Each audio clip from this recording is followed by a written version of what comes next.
Assalamualaikum warahmatullahi wabarakatuh. Berjumpa lagi tentunya dalam keadaan sehat walafiat.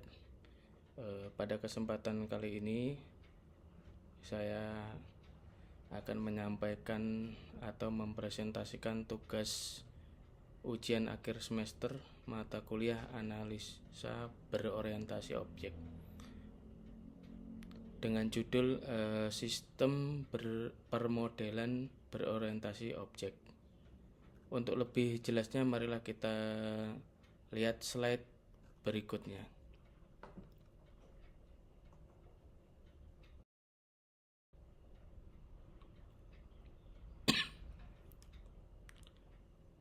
Dalam kesempatan kali ini ada beberapa yang akan saya sampaikan, yaitu yang pertama mengenai UML, Unified Modeling Language. Yang kedua yaitu use case diagram, yang ketiga sequence diagram, dan yang keempat yaitu activity diagram.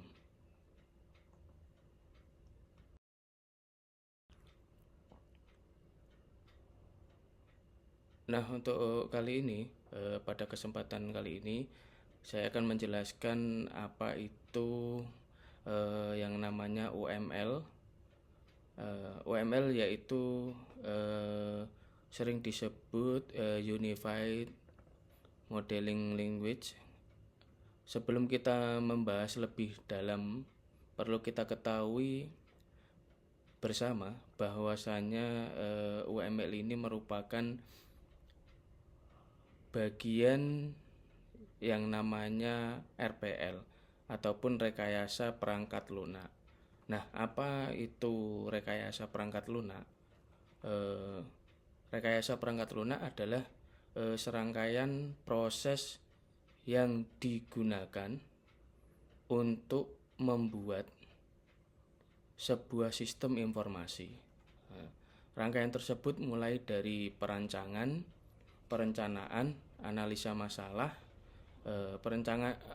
perancangan coding, implementasi, dan maintenance atau evaluasi.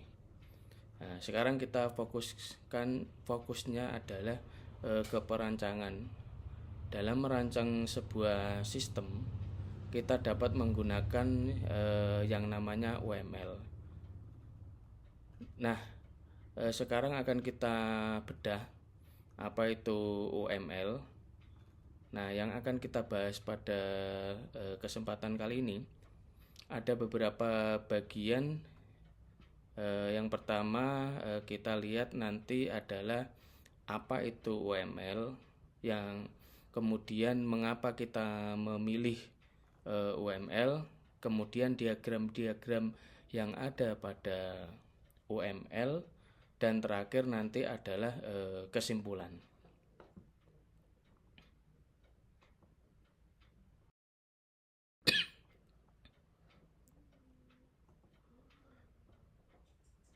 Nah, apa itu di mana kita masuk yang pertama, apa itu UML?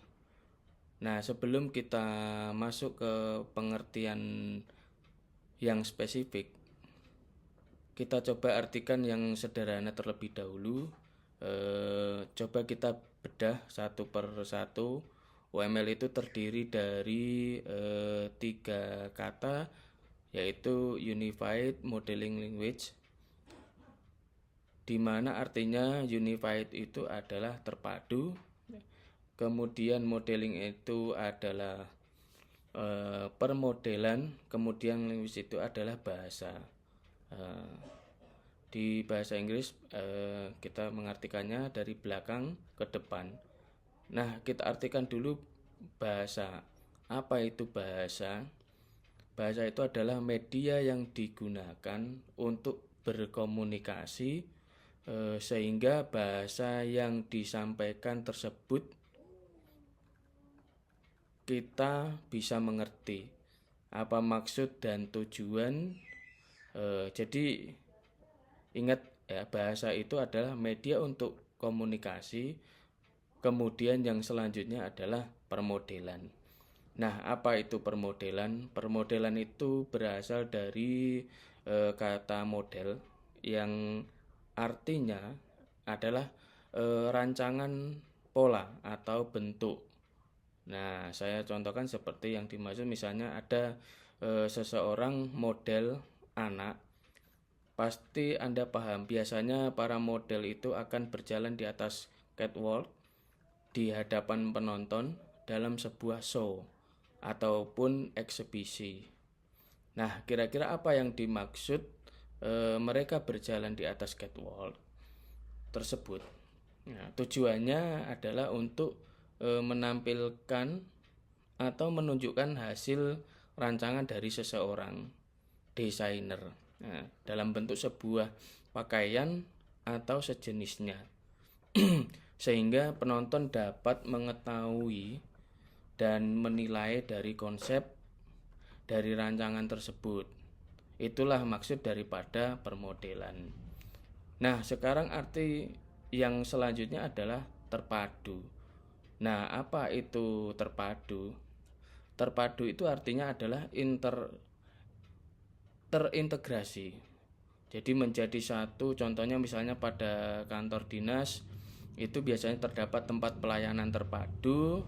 Nah, di sana merupakan tempat untuk melayani berbagai pelayanan seperti yang kita misalnya ingin menanyakan informasi. Nah, contoh lainnya misalnya pada kurikulum 2013 mata pelajaran biologi, kimia, dan fisika sudah digabung menjadi satu, yaitu namanya adalah IPA. Nah, terpadu kalau pada umumnya. Bagaimana terpadu? Maksudnya dalam itu terdapat beberapa diagram yang digunakan untuk merancang sebuah sistem informasi yang nantinya beberapa diagram tersebut akan menjadi satu kesatuan. Nah, jadi nanti akan menjadi satu kesatuan yang takkan terpisahkan dalam merancang sebuah sistem. Itulah namanya terpadu. Jadi kalau kita artikan secara sederhana, tadi dari ketiga kata UML itu adalah sebuah media yang digunakan untuk merancang sebuah sistem yang ditunjukkan ataupun divisualisasikan dalam bentuk diagram-diagram. Nah, itulah kalau kita artikan secara sederhana. Nah, sekarang kalau kita artikan secara spesifik, apa itu UML? UML itu adalah bahasa permodelan yang standar yang terdiri dari serangkaian diagram yang terintegrasi. Nah, seperti yang kita jelaskan di awal tadi, terintegrasi kemudian dikembangkan untuk membantu pengembangan sistem dan perangkat lunak untuk memvisualisasikan, membangun, dan mendokumentasikan pada artefak atau dokumen sistem perangkat lunak. Nah, itulah yang disebut namanya UML. Next.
Nah, selanjutnya kesimpulannya ataupun conclusion. Jadi dapat kita simpulkan bahwasanya UML itu merupakan bahasa permodelan yang digunakan untuk merancang sebuah sistem yang ditunjukkan dalam bentuk diagram yang saling terintegrasi ataupun yang saling berkaitan. Nah, itulah kesimpulan daripada UML.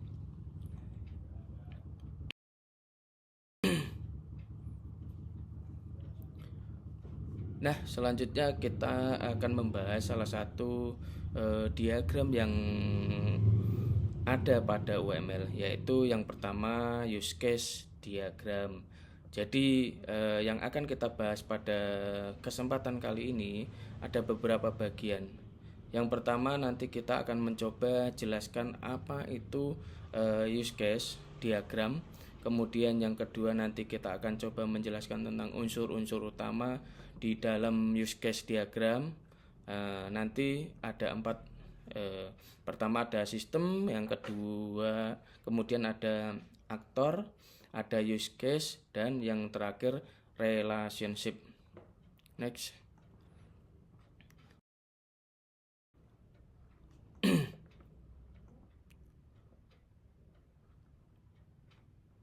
Langsung saja kita masuk yang pertama, apa itu use case diagram. Nah, mungkin Anda sudah pernah membuat sebuah sistem yang berasal dari ide ataupun konsep yang ada dalam pikiran Anda. Namun ketika Anda menjelaskan kepada orang lain itu biasanya agak bingung ataupun kurang paham, atau penjelasan Anda. Jadi untuk mengatasi masalah tersebut kita bisa menggunakan yang namanya use case diagram. Nah, mengapa kita menggunakan use case diagram? Ini dapat menunjukkan alur. Jadi use case diagram ini dapat menunjukkan alur sebuah sistem atau aplikasi. Nah, jadi menunjukkan orang, organisasi atau sistem lain yang berinteraksi dengannya. Itu alasan yang pertama. Yang kedua, diagram ini dapat menunjukkan aliran dasar dari apa yang dilakukan sistem ataupun aplikasi tersebut. Pada use case diagram biasanya tidak akan menampilkan banyak detail, tetapi penggunaan diagram ini merupakan cara yang baik untuk mengkomunikasikan ide-ide kompleks dengan cara yang cukup mendasar. Nah, itulah untuk penjelasan tentang use case diagram. Next.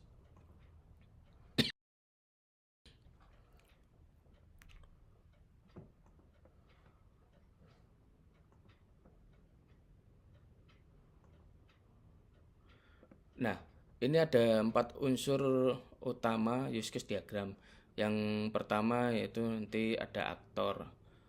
Aktor adalah seseorang atau sesuatu yang menggunakan sistem untuk mencapai tujuan tertentu yang dapat berupa orang atau organisasi, sistem lain atau perangkat eksternal.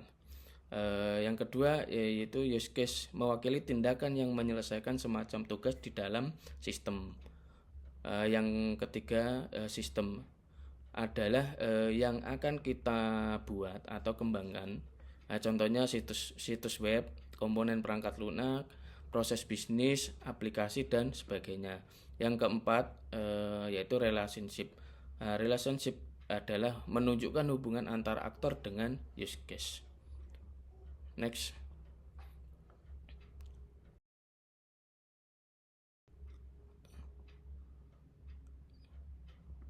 Nah, dari 4 unsur tersebut, yang pertama sistem ini itu adalah simbolnya seperti ini, ada kotak, nanti di dalamnya ada nama sistem.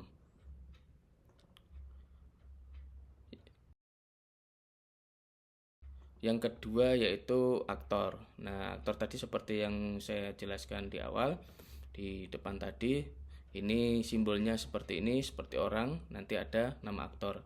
Hal-hal yang perlu ini, jadi kita masuk unsur berikutnya, yaitu ada namanya aktor. Nah, siapa itu aktor? Aktor itu adalah seseorang ataupun sesuatu yang menggunakan sistem untuk mencapai tujuan tertentu. Yang dapat berupa orang, organisasi, sistem lain, ataupun perangkat eksternal lainnya. Nah, ketika kita ingin membuat sebuah aktor, maka ada beberapa hal yang harus diperhatikan. Yang pertama, aktor adalah objek eksternal, maka harus ditempatkan di luar sistem. Yang kedua, aktor dibagi menjadi dua jenis, yaitu aktor primer dan aktor sekunder. Next.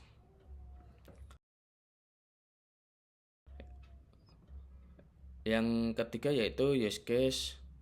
Nah, ini ada simbolnya seperti ini, oval.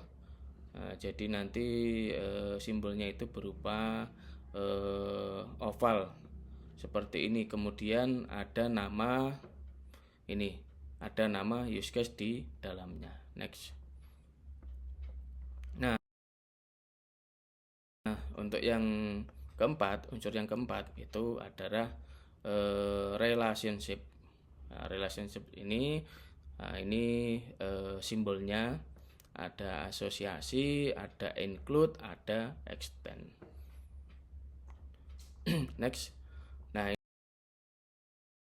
ini berikut contoh kasus use case diagram. Ini seperti orang ini adalah aktor. Jadi ini ada dua aktor. Ini kita ambil jadi dari sistem mobile banking. Nasabah ini sebagai aktor dan bank sebagai aktor juga. Ini ada use case, ada verifikasi password, ada login, ada menampilkan pesan kesalahan, ada cek saldo, transfer dana, melakukan pembayaran. Dan yang untuk kotak yang besar ini warna biru itu sebuah sistem. Ini namanya sistemnya yaitu sistem mobile banking. Next.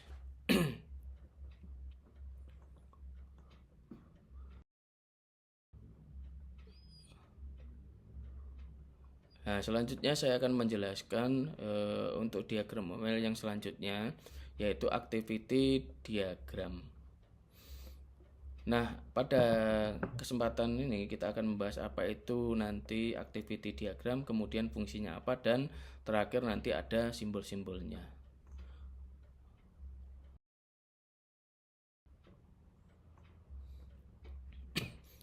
Selanjutnya, apa itu activity diagram? Activity diagram adalah diagram yang menggambarkan langkah-langkah aktivitas pada setiap use case. Dalam use case diagram mulai dari awal sampai yang terjadi pada sistem.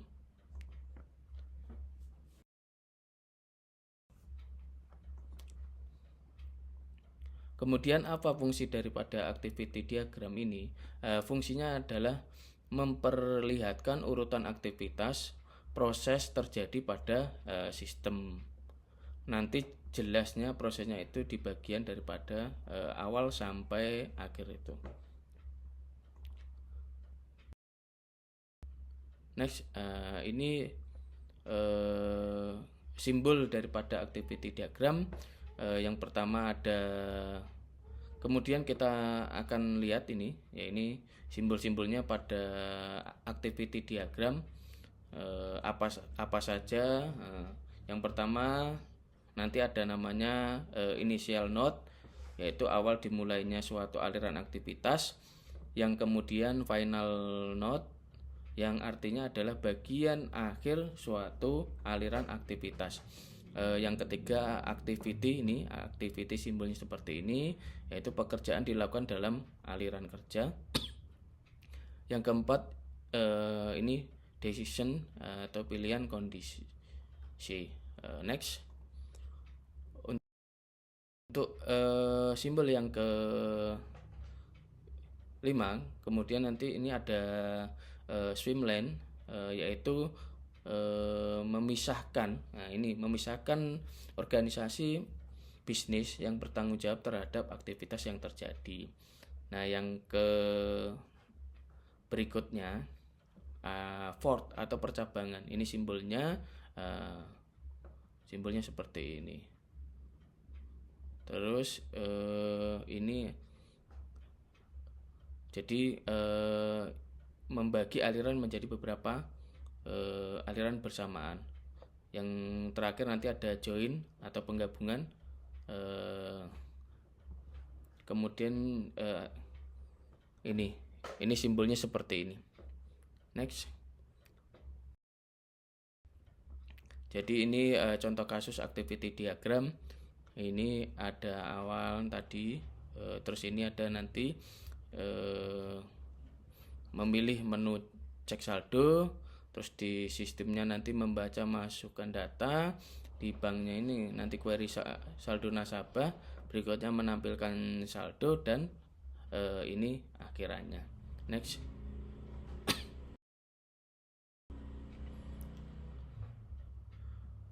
Nah, pada slide ini kita masuk ke UML seri berikutnya, yaitu sequence diagram. Nah, sebelumnya saya sudah menjelaskan diagram pada UML, yaitu yang pertama use case diagram, kemudian yang kedua ada activity diagram. Nah, kita sekarang masuk yang ketiga, yaitu sequence diagram. Nah, kita lihat yang selanjutnya yang akan kita bahas pada kesempatan kali ini. Sequence diagram adalah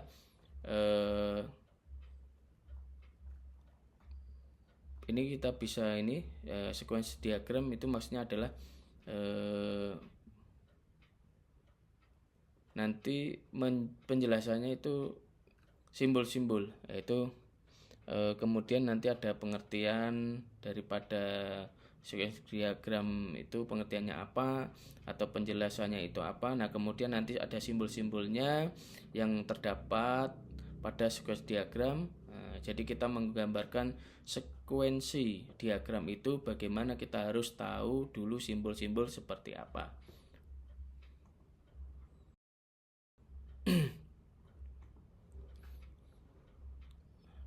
Nah, kita langsung masuk pertama, yaitu sequence diagram. Jadi sequence diagram itu adalah diagram yang menggambarkan interaksi antar objek. Jadi objek yaitu bisa dalam bentuk pengguna, display atau tampilan dan sebagainya di dalam sebuah sistem untuk setiap kegiatan atau case. Ya, jadi kita harus garis bawahi untuk setiap kegiatan atau case yang dilakukan oleh seorang aktor berdasarkan urutan kejadiannya. Nah, jadi berdasarkan pengalamannya ataupun penjelasan ini dapat diperoleh kesimpulan bahwasanya dasar kita untuk membuat sequence diagram ini ya adalah use case diagram tadi, seperti yang di awal. Jadi harus ada use case diagram. Next. Nah, simbol-simbol pada sequence diagram,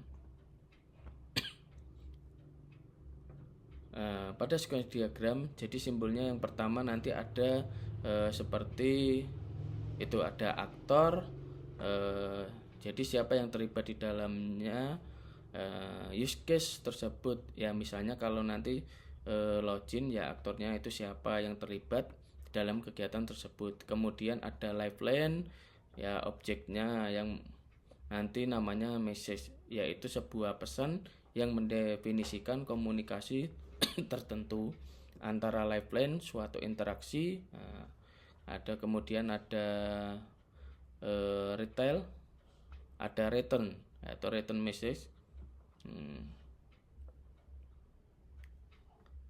yaitu pesan yang mewakili penyampaian informasi kembali ke pemanggil dari pesan sebelumnya yang sesuai. Kemudian ada namanya alternative combine fragment, yaitu mewakili pilihan perilaku. Next.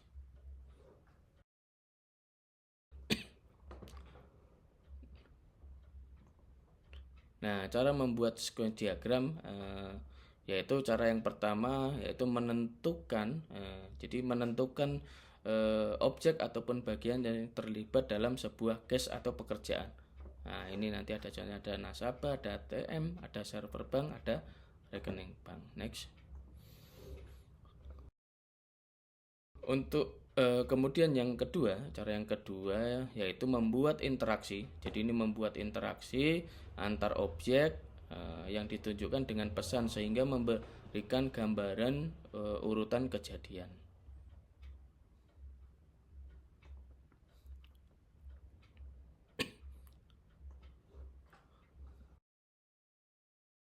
Next, ini. Jadi ini contoh kasus sequence diagram. Nanti ini ada aktornya, ada nasabah, terus ada sistem halaman login, ada sistem cek user control, ada sistem data nasabah, baru ada sistem yaitu menu utama. Nanti nasabah itu akses ke halaman login, yang kedua input user dan password, yang ketiga menekan tombol login. Nah, untuk kemudian ini kirim data, nanti datanya akan divalidasi, jadi validasi data login, nanti hasilnya akan pesan dikirimkan kembali, terus menampilkan menu utama jika datanya valid. Nah, jika tidak, nanti ada kalau seandainya login atau username dan ini passwordnya salah, nanti ada pesan kesalahan. Next.